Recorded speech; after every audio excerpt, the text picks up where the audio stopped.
Hello and welcome to Thursday Lines. I'm your host, Luke O'Brien, aka OB. Thursday Lines is proudly brought to you by Little Birdie TV and topsport.com.au, Punting Form and Comics Lounge. Now, MG, the entree's over. The main course is about to be served. Round one of Australia's greatest code is upon us tonight.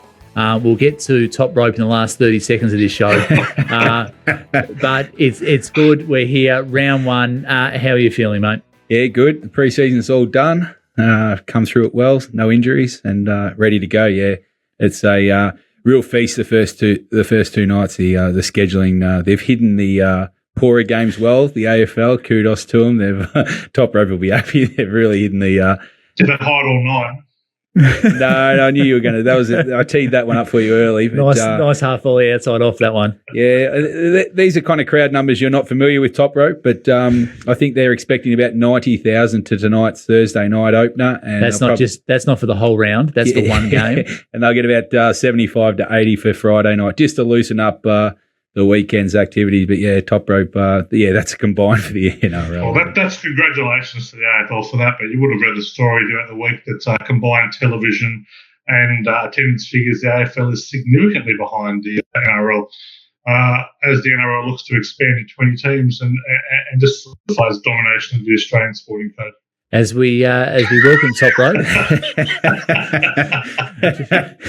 just off the long run, if you don't mind. But we'll touch on expansion off the top rope. So we've read this week the A-League has now expanded into Canberra and also into Auckland. The AFL's obviously, yeah, we've read it somewhere. The AFL obviously are trying to push into Tasmania, and the NRL going to 20 teams and possibly Papua New Guinea on the agenda, which you've written about in previous years. Have you got anything for the listeners out there? Yeah, look, the NRL was almost certainly going to extend to 18 teams in the next couple of years, obviously just to get that extra game and increased television revenue associated with it.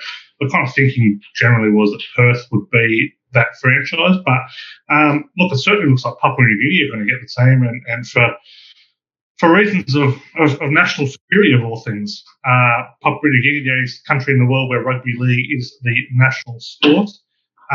And it looks like a deal is being stitched up between the Australian government, funded by the US government, to try and get Papua New Guinea the 18th franchise in order to stave off the threat of China in the area. So, look, rugby league saving the world again.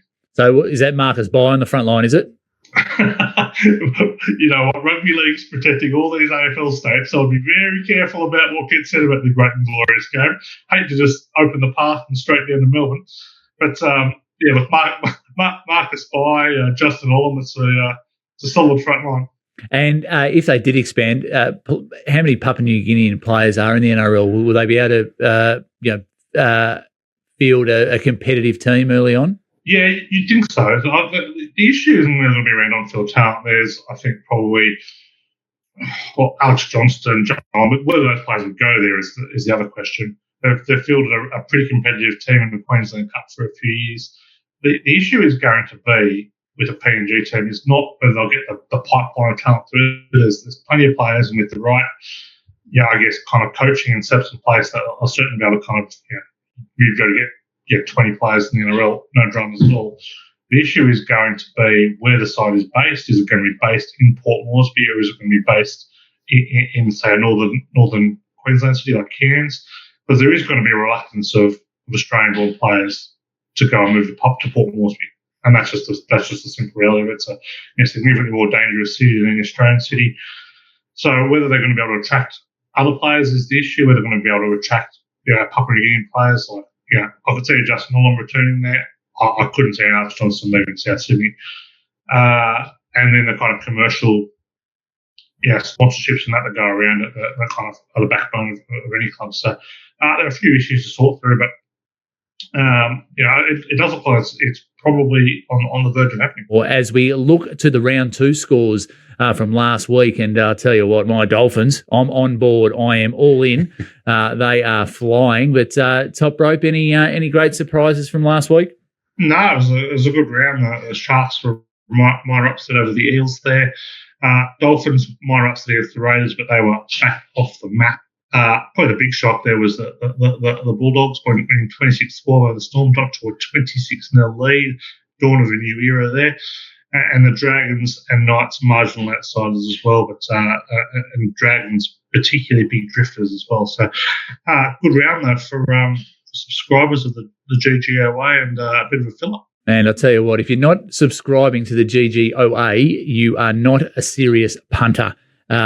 Absolutely on fire over the weekend was the top rope. As we see round 2, the favourites 3 from 8, covered 2 of 8 there, over and under 3 of 8, the home team 5 and 8, and the season just rolling along nicely. But just one for you though, top rope, a good week for the outsiders and line coverers, but they're still struggling to score the NRL. What's going on? No ads for the broadcasters. What's happening up there? You're going very defensive early. The yawn fest. I don't watch free-to-air television, so there's no ads during a game anyway.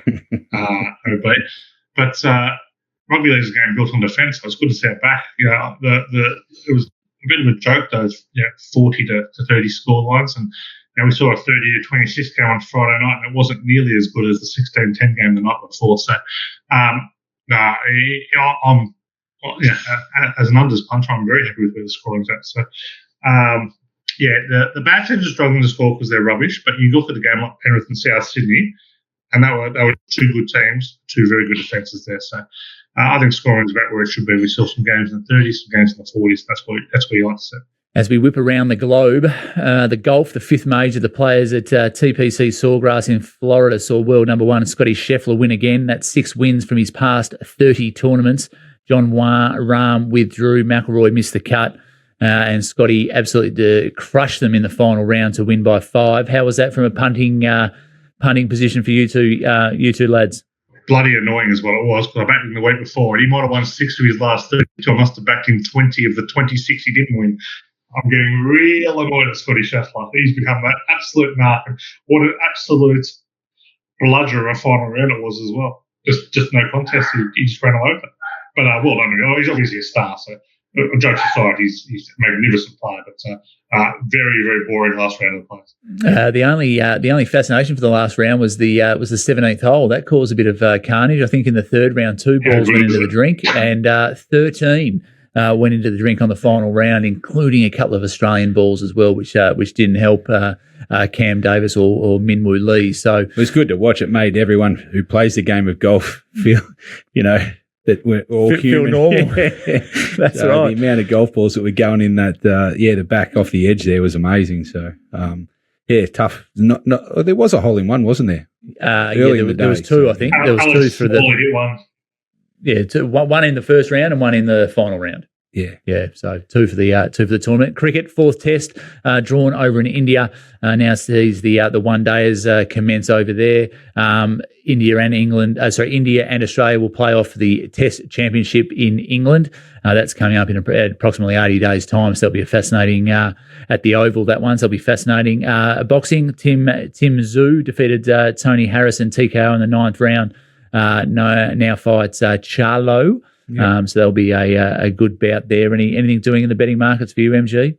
It was a cracking fight. It was definitely action-packed for mine. A lot of people thought Zhu was very short in the betting. I think he was about 3s on chance, but he got the job done. And hope all things work out. Charlo doesn't break his hand again, and they can do the fight. I think they're talking mid-year.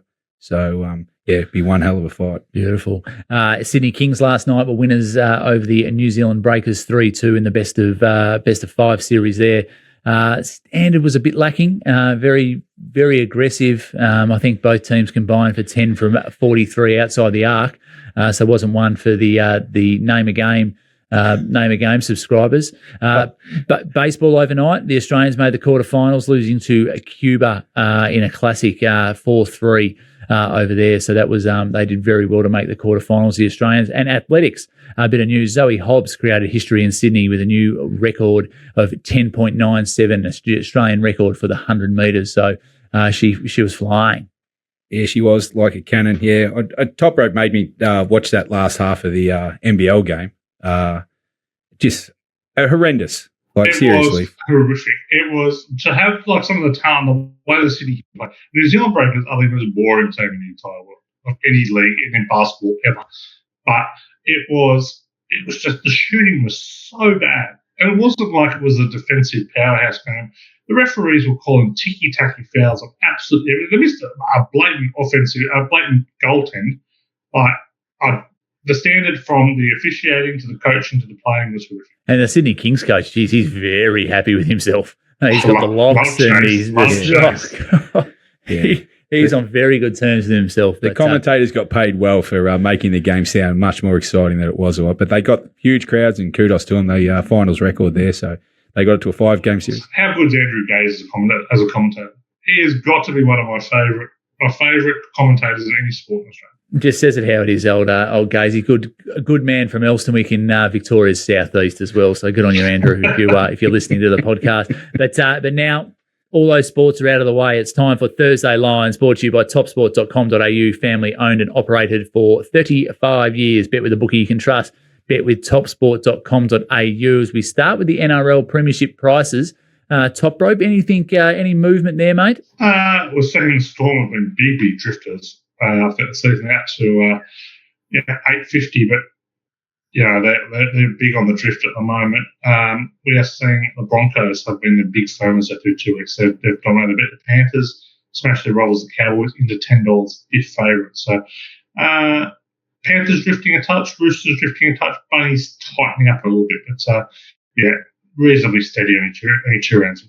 Give it a couple of weeks and you'll see my Dolphins on the front page of betting as well. They're coming.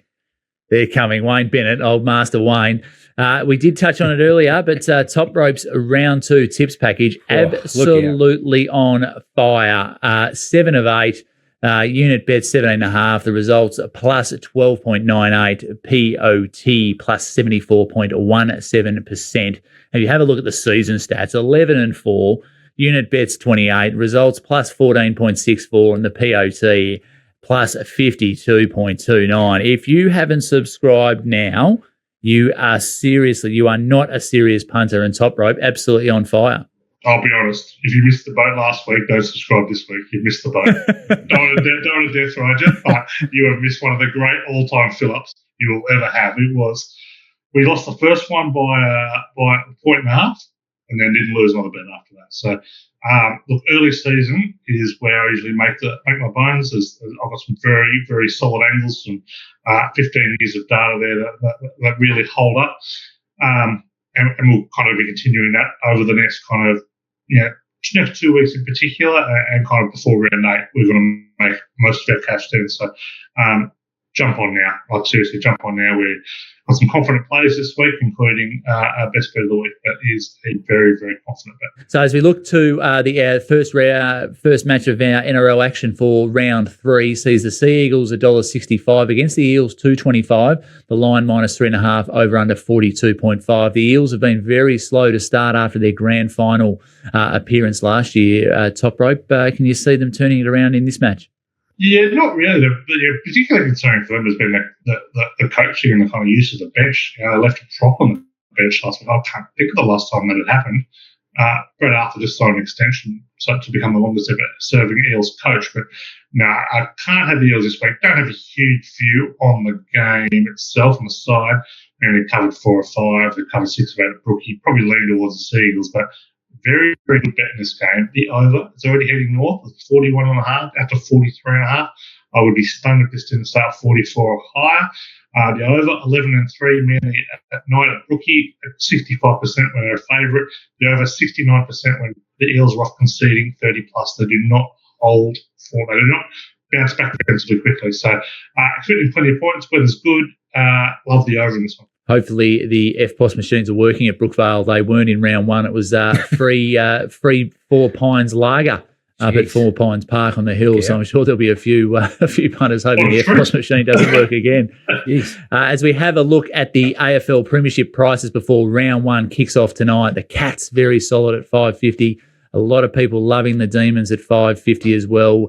MG's Lions at $7, and the Tigers and the Pies are steady in single digits there before the Blues, Swans, the Power and the Bulldogs at $15. A little bit of value there for the Dogs. Yeah, it looks like Melbourne's just trimmed up half a point, and so has Brisbane into $7 from $7.50. So the top sides might shorten quickly as the first month goes on. And get in now at topsport.com.au for all your premiership markets. As we look at the first game of the round, the Tigers $1.62, the Blues $2.30, the line -7.5, over under 171.5. That's tonight at the MCG in front of 90,000 people. MG, which way are you leaning?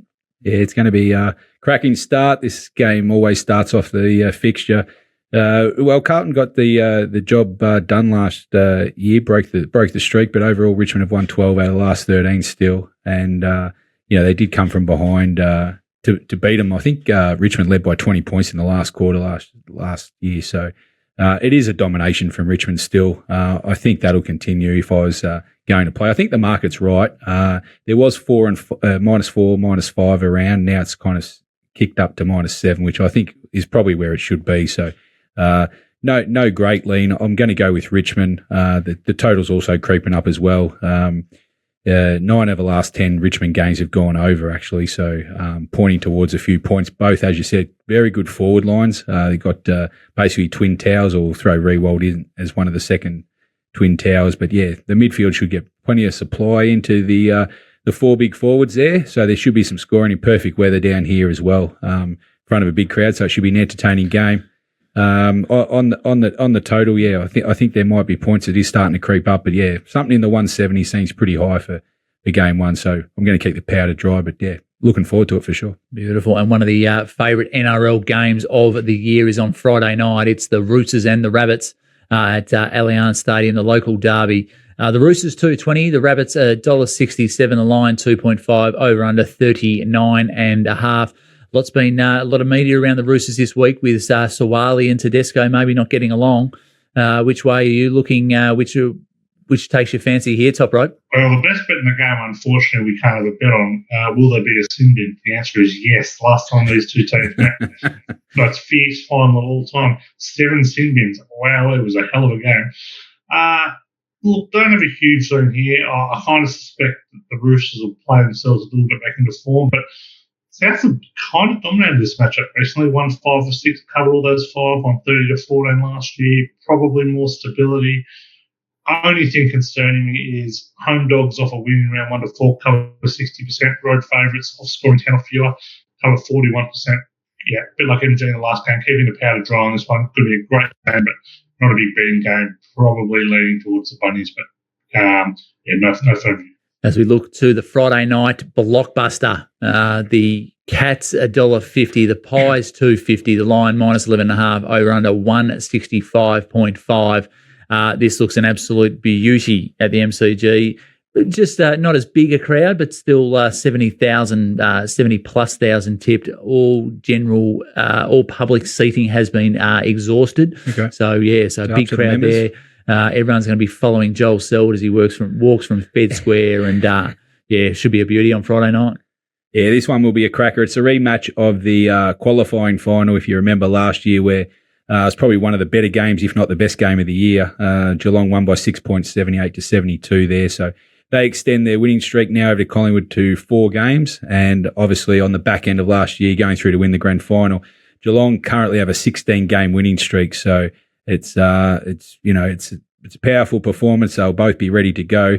The early money is for Collingwood. Geelong have opened up around 14 points, down to 11 now. So, I think with generally round 1, they do support more the outsiders in the betting with limited form. So there is good money for the Pies to keep it pretty close. And on the back of last year, if you remember, Collingwood had an unbelievable record of winning the close games as well. So their history between these two teams is a lot of close games as well. Just Geelong have got the wood on them.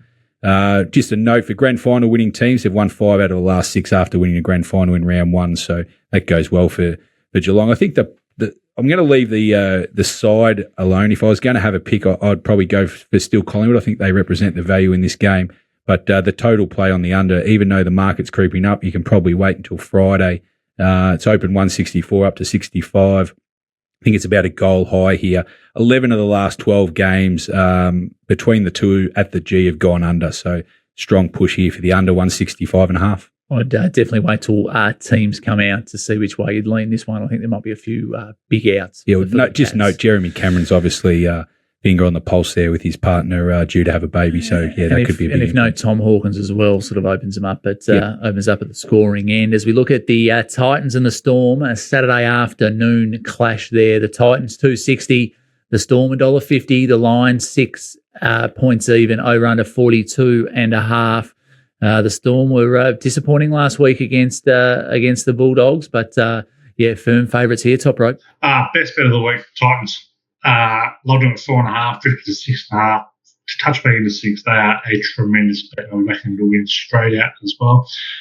Melbourne have won 8 straight. Titans have covered 6 the last night, so kept it reasonably close for the most part. Key angle here, that round 3 home teams off a loss, cover 65%. Home dogs, rounds 1 to 4, at least a try, cover 66%. Titans have covered 9 of 15 at home, 6 of 9 for double-digit loss. The Storm, always touted as a bounce-back team. That has gone out the back door now. Covered just 2 of 11 off scoring 16 or less. 5 of 13 instead of a loss. Chips in on the Titans. Oh, jeez. Heard it here first from going against his Melbourne Storm. That's right. Terrific. Yeah, there goes the Melbourne listener market. That's out the door. Anyway, the Titans up there should be a beauty as we look to the Saturday night game between the Demons and the Bulldogs in the AFL. Demons $1.56, the Bulldogs $2.35, the line minus 8.5, over under 167.5. Bit of selection news at the D's. No Jack Viney, no Bailey Fritsch, no Christian Salem, Stephen May under injury cloud, and the Bulldogs going in with their tall forward line. I think the Bulldogs can cause a bit of an upset here, MG. Yeah, I think you might. Tending that way. Melbourne want to get this game underway. The longer it seems to go this week, the worse the injury news is for them. As you mentioned, I think Steve May is the big loss for Melbourne coming out of this game if he doesn't play with the Bulldogs potentially having 3, definitely 3, maybe 4 tall forwards. They're really going to aim to stretch Melbourne's defence, which, if they get enough supply through the midfield, which is going to be, unbelievable matchups, isn't there, with the Melbourne and the Bulldogs midfield. So, if they get enough supply, the upset could be on the cards here. This is a rematch of the 21 grand final. They split out their matches last year. The Bulldogs come back, I think Melbourne were up about 40 points in the second quarter and the Bulldogs come back and beat them by 10 points. So that was a fair revenge match for them. As you said, a few injuries for Melbourne. I've just gone a little cold on them now. I really like Melbourne at the start of the week. Just going to check myself, maybe going in now with the line, going to stay a bit neutral. Just a note, Melbourne's only covered 1 of their last 8 at the MCG on the line as well. So their home ground advantage is probably not as strong as what you think. In the total, the last 4 games have gone over between the two, so that seems to be the trend at this stage. But yeah, tough betting game with a few injuries. As we whip through the rest of the NRL markets, the Knights and the mighty Dolphins. The Knights $2.45, the Dolphins $1.55. The line line 4.5, over under 39.5. The Dolphins favourites. Yeah, can't have them on the road as 4.5 point favourites in the third week of their existence. Look, I've loved them the first couple of weeks, but big home underdogs early in the season are a bet. No Ponga, no Frizzell, no Brayley for the Knights, so lots of betting's changed pretty significantly there, but got to be the Knights plus 4.5. And the Cowboys and the Warriors is the next one we'll have a look at. The Cowboys $1.30, the Warriors $3.50, the line at minus 10.5, over under 41.5. The Warriors were your pre-season wooden spoon tip. Top rope, has that changed at all? No, they're an absolute myth, and they've lost Jackson Ford and Charles Nickel-Hofstad this week. They have no depth. They have an awful record as a big outsider. They don't travel well. Cowboys back on home with a tough loss. They'll be looking up to open the shoulders up with a minus 10.5. Broncos $1.25 against the Dragons $4. The line minus 12.5, over under 43.5. Anything doing there, Top Rope? Yeah, like the Dragons here, the line is far too big in this one. Broncos in a big lay spot, round 3 favourites of a cover 38%. Give me the Dragons. As we look at the Bulldogs and the West Tigers, the Bulldogs $1.28, the West Tigers $3.70, the line minus 10.5, over under 41.5. Can the Dogs continue their form? Yeah, you would think so. They're certainly a lot more upside than the Tigers have got, but the Dogs haven't proven anything yet, really, and to be laying double digits is far too much this time of year. So no bet game for me. If I was having a bet line, I'd be on the Tigers plus 10.5, but no bet game. And a couple of teams that have started slowly in season 2023, the Raiders 2.25, the Sharks $1.65, the line 3.5, over under 43.5. Anything doing there on Sunday evening, Top Rope? Yeah, chips in the Raiders plus 3.5. Hoping that line will drift to 4, but Raiders won 8 straight in this matchup. Round 3, home teams off a loss cover 65%. Sharks round 3. Favourites off a win cover is 38%. Give me the Raiders with a good degree of confidence. The first game we'll look at for the AFL whip around is the Kangaroos at $1.83 against the Eagles, 197. The line minus 2.5, over under 172.5. If you're not betting on this game, you're definitely not watching it. Even Top Rope wouldn't bet on this game. That's not true. Combined wins last year 4, 2 each. So that doesn't inspire confidence. They finished 17th and 18th. This is definitely a non-betting game, as you said, to watch. A couple of stats. The Kangaroos have not covered round 1 for 10 straight years now, so they definitely don't get out of the blocks. And it's looks like an over game here with some weak defences. So the Kangaroos, 8 out of 9 have been over games. But 17th v 18th of last year, 4 wins combined. Leave me out here. A game I'm looking forward to is Port Power against the Lions. The Power $1.94, the Lions $1.82, the line 1.5, over under 168.5. Did the Power open favourites here, or was that just I'm reading something? No, the mail's right. I'm not sure how they opened it. Yeah, sure it was a couple of weeks ago, but even as much as last week, the Power were as much as 8-point favourites in this game. OB, I'm not sure how they come up with that. Brisbane had to start favourites there. Just favourites now. I think the market's about right. Brisbane have owned Port. They've won 6 out of their last 7, and their last 5 average winning margins 32. So they've actually given the stick to Port Adelaide. I like the under here. I think it'll be a lowish scoring game. I don't think it'll be high octane is what you think. Great matchups all over the park. Port are really going to have to dig it in the midfield here to keep this game close. Their forward line worries me. I'm looking forward to see how it functions. There's high hopes on Port, but this will be a good test for them at home. But I favour Brisbane. And the Suns and the Swans. The Suns 2.22. Richie Beno like, and the Swans $1.64. The line 7.5. Over under 165.5. Greasy conditions up there on a Saturday night early on the Gold Coast. Yeah, I like 2 options in this game. I actually like the Swans. I think I'm not totally convinced on the Suns. I know they're at home. It'll be a big test for them. Swans will want to get off to a good start after a terrible taste in their mouth from the grand final, obviously getting killed by Geelong. So I think they'll be looking to get out of the blocks, like their side against the Swans. Gold Coast have actually had a pretty good record in the month of March. They've won they've covered 8 of their last 9, but they do get some soft draws early by the AFL to get them off to a good start. This is not one of them. I think the play here, though, OB, as you touched on, it'll be pretty sticky and slippery up there in Gold Coast at night. So I think under is a play here. There's a bit of money for them early, so get aboard the unders here in a low-scoring game. The Adam Kingsley era starts on Sunday for the Giants. They're $1.62. The Crows 2.27. The line minus 8.5. Over under 171.5. Anything doing? Yeah, it's a bit of a wait and see here. The Giants had a really poor last year, and Adelaide have kind of stagnated in that bottom, kind of 10th to 14th range. Giants at home. Be keen to see how they get out of the blocks. Adelaide have actually covered 10 of the last 15 against the Giants, so they'll be going in with some deal of confidence. It just worries me with the Adelaide lineup. I just think they're really weak in the midfield against the Giants. I think that's where Caniglio, Kelly, and Green will dominate a bit this game against Adelaide's mids, and I think they'll get enough supply into the forward line. So, not a real strong betting option, but if I was going to play, I'd just lean the Giants. And we'll whip through Hawthorn and Essendon. The Hawks 2.26, the Bombers 1.62, the line 8.5, over under 171.5. I'd stay away.